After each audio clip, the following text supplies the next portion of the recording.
this presentation we examine the historical costs of the U.S. average, utility versus solar-generated electrical costs per kilowatt-hour in U.S. cents. These bars represent the average historical cost of utility-generated electricity, reflecting 3.5 cents in 1975 to 13.2 cents per kilowatt-hour in 2020. We sourced this statistical information from the EIA, U.S. Energy Information Administration, reported, in the Monthly Energy Review, March 2021, Table 9.8. In the United States, electricity prices tend to reflect base overnight costs for power plants, their maintenance, fuel costs, and the operation of power grids. These bars represent the cost of solar-generated electricity, which illustrate 33.25 in 1995 to 3.9 cents per kilowatt-hour in 2020. We also sourced this information from EIA data. The link is provided below.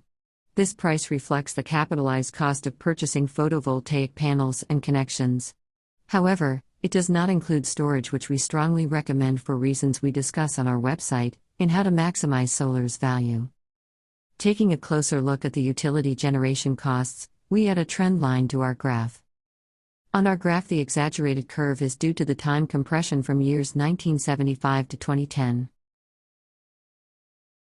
For our purposes, we will be concentrating on the period from 2010 to 2020.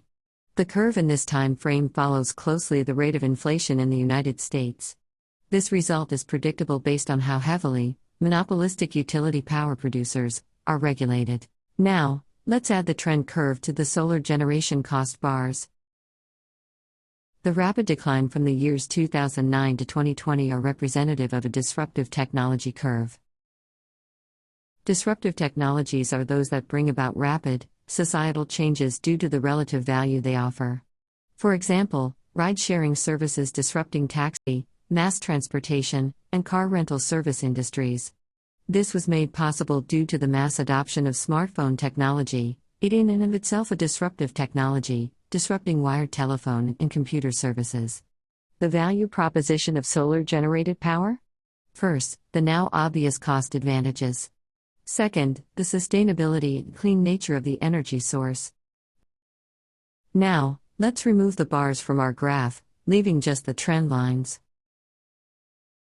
The area between, and to the right of the intersection of the two trend lines represents the reduced cost of solar power production when compared to the costs of utility-produced power. Another way to look at this cost savings is as a value proposition for the owner of the solar system. This is a result of disruptive, technological developments in photovoltaics and the gift of free energy from the sun. Let's take a closer look at the value proposition of solar. In 2020, those using solar to produce the electricity they use are receiving a 70.45%, or a 9.3 cent per kilowatt-hour savings. However, these savings are based on the generated power cost, not the utilities company retail price. In the case of the owner of the solar system, there is no middleman marking up to a retail price like you have with a utility company. Because most power utilities are for-profit organization, you can anticipate public policy-controlled profits added to the generation costs.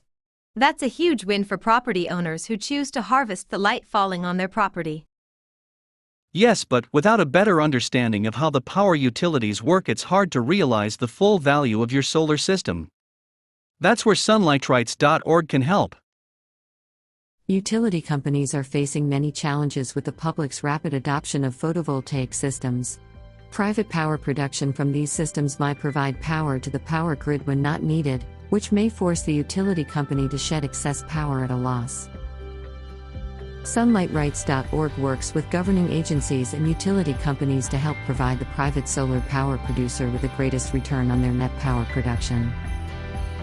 Go to sunlightrights.org and join us as we work to make solar investment more profitable.